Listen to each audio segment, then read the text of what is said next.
Regardez attentivement ces carrés bleus et essayez de trouver quel carré rouge permet de compléter la séquence. Vous avez 10 secondes. Prêt? C'est parti.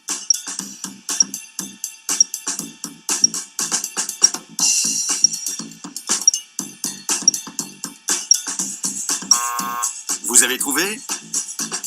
La réponse est carré numéro 4. Mais pourquoi? Si on se concentre sur certains traits jaunes, on voit qu'il s'agit en réalité de lettres de l'alphabet. I, J, K, L, M, N. La logique de cette séquence est tout simplement l'ordre alphabétique, et le motif qui manque est donc le N, le carré numéro 4. Maintenant que vous avez compris le principe, essayons avec une autre série. Quel est le carré rouge correspondant? Cette fois, vous n'avez que 5 secondes. Prêt? C'est parti.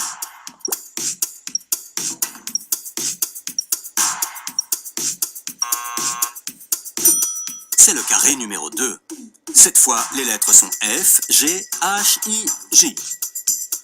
C'est un peu plus facile maintenant que vous savez quoi chercher. Et il vous a suffi d'un seul exemple pour comprendre le système et résoudre l'énigme. Votre cerveau a transformé un événement unique en un motif récurrent qu'il peut utiliser à volonté. La clé de ce phénomène, c'est la création de voies neuronales efficaces dans le cerveau. Nous avons demandé des explications à Corinne Apicella de l'Université de Pennsylvanie. Notre cerveau crée une voie neuronale à chaque fois qu'il doit traiter un élément nouveau. Et par la suite, si une situation similaire se présente, il suffit de solliciter cette voie existante. Au fil du temps, cela devient une sorte de trajet quotidien pour notre esprit. Pour réaliser ces opérations, le cerveau se sert d'une substance protéinique appelée myéline. À chaque utilisation d'une voie neuronale, l'ajout de myéline aide le cerveau à réaliser des liens plus solides et plus efficaces. Notre esprit est tellement habitué à créer des motifs récurrents que leur influence sur notre perception est considérable. En voici la preuve par l'image. Combien de chiens voyez-vous sur cette photo?